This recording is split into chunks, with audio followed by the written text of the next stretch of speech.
Welcome back.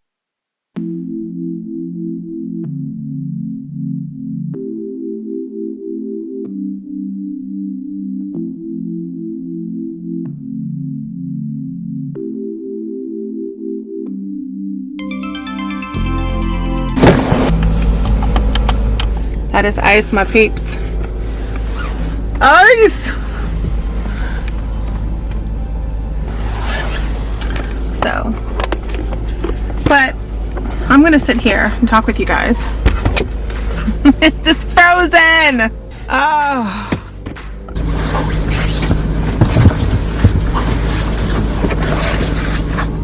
Welcome back to another car confession. Or confessional in the car, to a frozen car confessional, to a car confessional frozen in a frozen car on 5 day. So this seems to be my attire, as you guys saw. My attire lately: tights, jacket.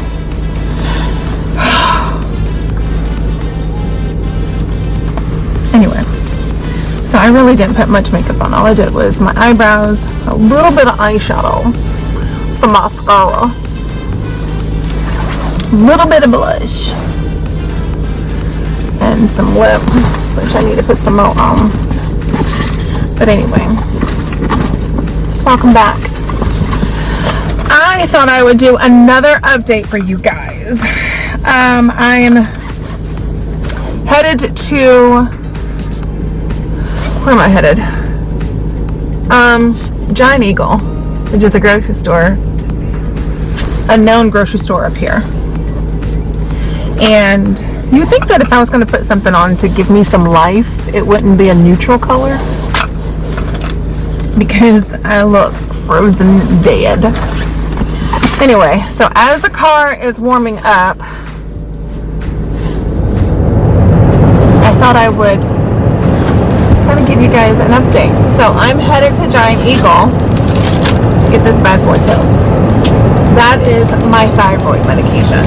I don't know if they're going to do much up here for that, because I don't know, because it's from a doctor in Florida. So I'm hoping that they would be able to... Let me turn that down because it's on high. I am so scared to run my wipers, which I'm not going to. I'm just going to let the heat defrost. I think my wipers will be frozen and will do some damage to my windshield if I try to run it. So let me call the hubs. Let me call the hubs. Why do I need to call him? Because he's familiar with this weather, and I'm not.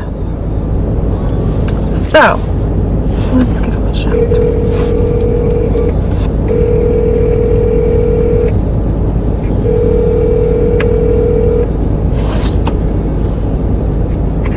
I'm gonna call you right back. Everything alright?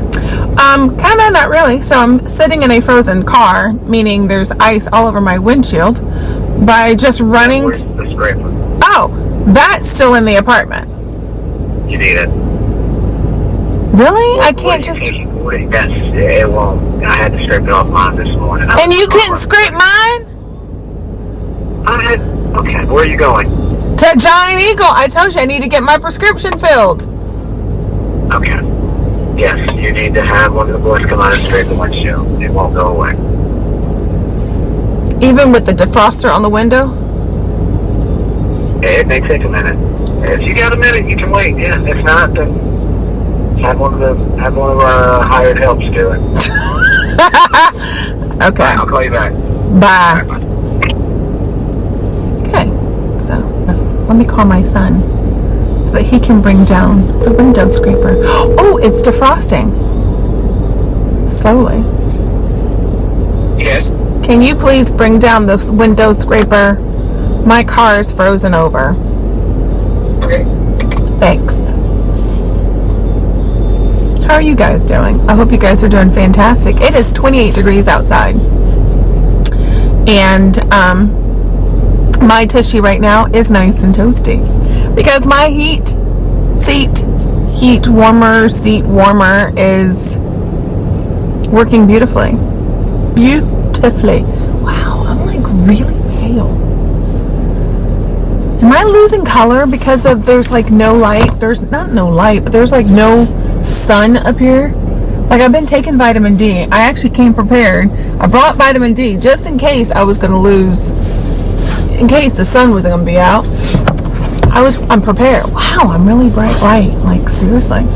Anyway, completely off subject, but I wanted to give you guys an update on my thyroid today. I kind of just want to give you guys an update on what's been going on with my thyroid. I know I haven't really given much of an update on that. And it's because I haven't really gotten an answer from my doctor, one, because of the whole travel thing, and then two, I've kind of been avoiding the answer of what my numbers would have come back to. So I have been on 50 milligrams of whatever that medication is. And I always felt like it wasn't doing enough. Like, I'm still kind of lethargic, like tired, and hold on, my kid's calling. Yes. Behind the door. Is it not by the door? Oh! I have it in the trunk. My bad. Bye, Felicia. Hold that thought.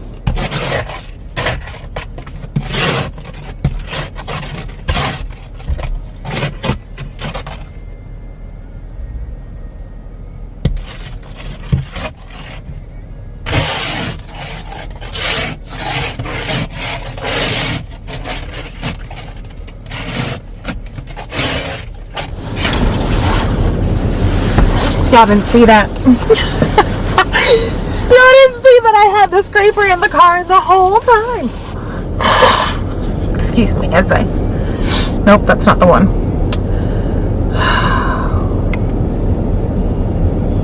Which one is it?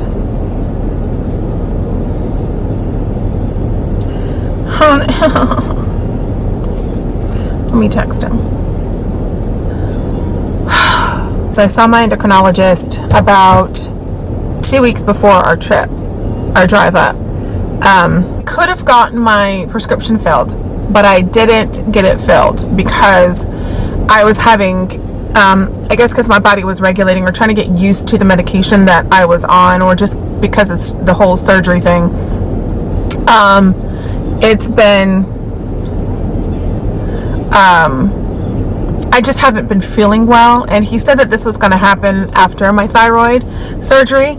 So, and I told you guys that I've been dealing with my weight. I hadn't been feeling too well, and just, I guess because my body was just getting used to not having half of my thyroid. I don't know.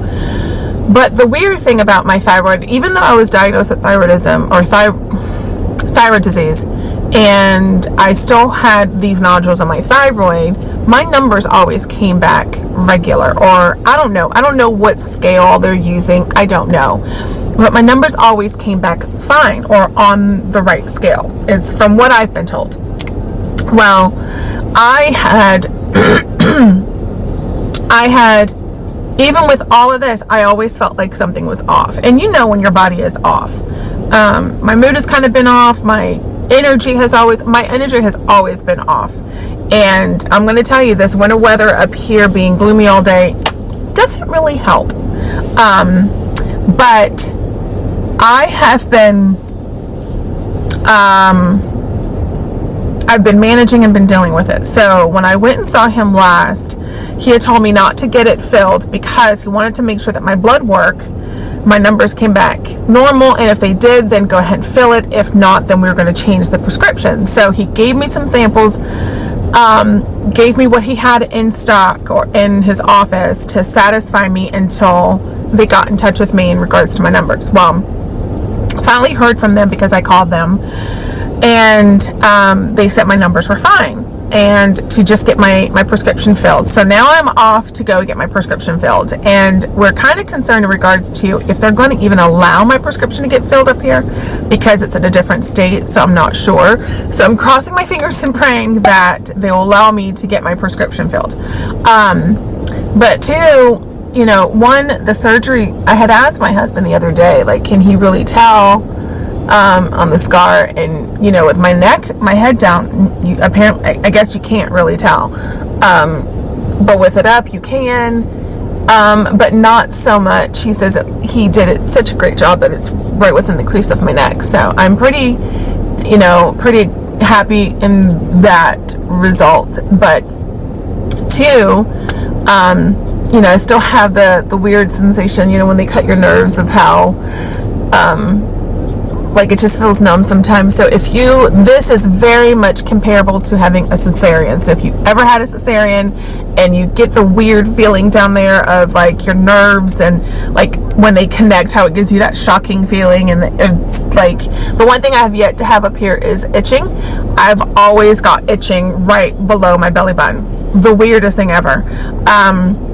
When the cesarean scar incision was much lower than that, so I really don't know, but I guess that's just the nerves connecting. I don't know. So anyway,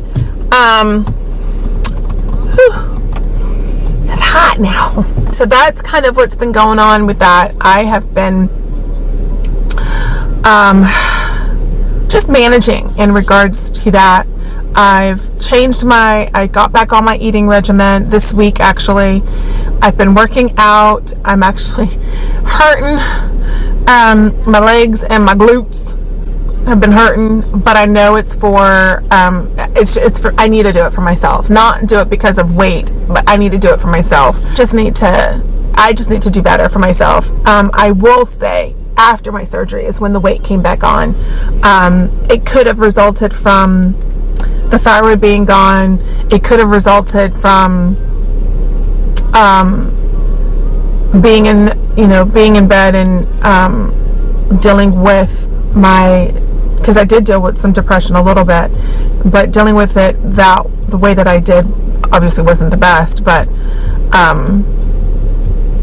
you know, just having something like, just dealing with some things like that, I feel like I do believe that the weight came back on. I know the weight came back on right after. That's just kind of where I'm at with my thyroid. So I'm going to go and hope and see, cross my fingers that they're going to let me fill this prescription. I also have my anxiety medication that I need to fill. Hopefully they'll let me fill that. I have my bottle. I have enough to last me for a few more weeks, but I just want to go ahead and put it in the system and see what they say. And that'll give me time to reach my pharmacy back in Florida, I guess. But two, we're expecting a horrible, some heavy snow coming up, is what the hubs told me. And he's making me go out because he wants me to get used to this. And it freaks me out because, again, I'm not used to this weather. There's just tons of ice everywhere, snow everywhere, and I'm not used to this weather, guys. But he wants me to get used to it, so I'm doing it for you, buddy. Doing it for you. Just saying. You guys gonna get a twofer? Update on my depression and my anxiety. Let me just give you guys some info on that. So if you guys know me, and if you are new to my channel, here's some news for you guys. I do have anxiety and I do deal with depression. But my depression has been a little bit, my anxiety's been at bay, which has been really, really good. I'm not really triggered or all that's great. Depression, on the other hand, has been a little bit difficult for me. I keep myself busy in regards to cleaning and trying to just, be as involved as I can with my boys. And in addition, just watching YouTube, keeping my mind off of what's going on. I've been watching Netflix. Oh my gosh, The Maiden's Tale. Is it Maiden's Tale? Handmaid's Tale. let me just tell y'all, that is some crazy cray-cray. That Handmaid's Tale. Anyway, so I've been watching that to kind of keep my mind off of things. I purposely don't watch. I've been binging. I don't want to binge because I know once I finish watching it, I'm going to be like, what's next? Which I think I'm going to end up going to watch, what is it? June the Virgin or Virgin? I don't know, something like that. I started that and I've stopped it ever since the crazy girl kidnapped the baby. If you have yet to get there, I'm sorry. But if you have gotten there, then you know how behind I am. So anyway, which I need to finish that one. I've been keeping my mind off of what's been going on. And I've been telling myself that the bigger apartment is what we need. We need to be up here. I need to be up here for my husband. The last update that I gave you guys last week was I was discussing in regards to the kids and how important it was for them to be with their dad. I need to be up here with my husband. I don't like being alone, but it's weird. So I don't like being alone because I want my husband. I want to be with my husband. I want to be in the presence, and I'm not divorced, so I should want to lay in bed with my husband, go to bed and wake up with him, and I look forward to those, but I kind of like the silence. I don't know if you guys have traveling husbands oh, that's my fuel. So, oh, that was exit only. Do not enter. Oopsies. I mean, I love having my husband around. I mean, we play fight all the time, which is hysterical.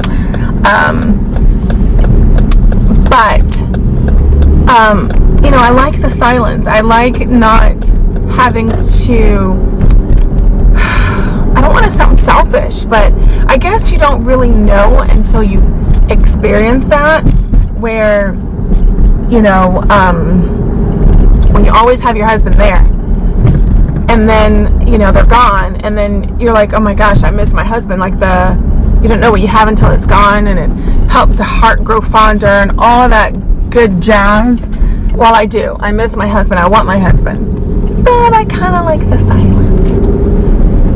Selfish, I know. So selfish, because there's wives out there that have endured loss, and I'm terribly sorry for you guys. That's just a subject. I told my husband I don't know what I'd do if something ever happened to him. I really don't. But not to get on that subject, because that's just going to make my situation even worse. I have no idea what I'm doing. I'm like going in circles in this parking lot, and people are going to think that I'm on something. So anyway, but I'm actually trying to park as far as away from people so they don't think I'm crazy talking into a camera. But I love being with him. So, reason why we've been married for 13 years, and have been together since of high school, 1997, on and off. So, there's a reason for all of that, right? God has just been working on us on the separation and the, what we do when we're by ourselves, and God is working on us coming together. So, I wanted to kind of give you guys an update on that. That's just kind of been, my depression on that has been, something to deal with. So I needed to be up here with him, but then the separations of my, close friends and familiarity. No, that's not a word. Familiar surroundings. I don't know if that's how you want to phrase that. But not having your friends around, and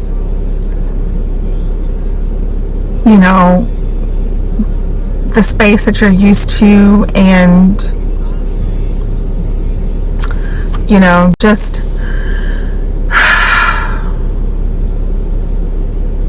it's just the stuff that you're used to, that you're not getting, or not, that you don't have. And so all of that weighs and makes you think, but then you think of, okay, this is, you know, a sacrifice, and, you know, a sacrifice for our family and for the better of our family. And I know that that this is nothing compared to what a lot of families have to deal with. And this is nothing compared to what God had to deal with. I mean, he sacrificed his son for us. So I just, you know, what's my little sacrifice of giving up my comfort? Like, you know, Pastor David at our church just gave a service about getting out of the boat. You know, get out of your boat. Get out of your comfort zone. When you're in your boat, you're not going to see your blessings. You're not going to see what God has to give you, and you have to break those barriers of your comfort area. And it's hard. It is so hard, but I have to do it. You know, I have to lead by example for my children, and I have to do it and show others that it's possible. And it doesn't mean that I lose the relationships that I've built back at home. You know, what it means is it grows those relationships stronger. So when you do come back, you cherish those moments, those small moments even more. And I am gonna, you know, this is not saying that we're permanently moving up here. It's just the longer that I'm up here, it only makes me feel that way, and just sees that that in the near future shows that it's going to happen, or something like that. I don't know what I'm saying, but I hope you guys understand what I'm saying. But you know, it makes me miss the fam. It makes me miss everything. You know, my son being back at home and not being near him. But I know that this is helping me for when he goes off to college, because, oh my gosh, I'm going to be that mom. He's going to be walking into college, and I'm going to be grabbing onto his ankles, crying, "No, don't go. I'm not ready." But I know he's ready, and I know in my heart that we raised a good kid. And so this is the season of where my feelings and my emotions are getting challenged, not attacked, but challenged. And I have to be intentional about releasing and believing in Christ of his mercy and his grace for us. So that was my word of the year, intentional. Just so that you guys know that. Not that you guys cared, but needed you to know that my word for the year was intentional, and I need to use that in every aspect of my life. Being intentional with YouTube, be intentional with my family, be in touch with my relationship with Christ, be intentional with myself and my feelings and what I'm going to do with myself. And right now, I need to get my behind into Giant Eagle so that I can get my prescription filled, so I can be intentional and hope that I can take my medication. I don't know. We'll see. But into Giant Eagle we go.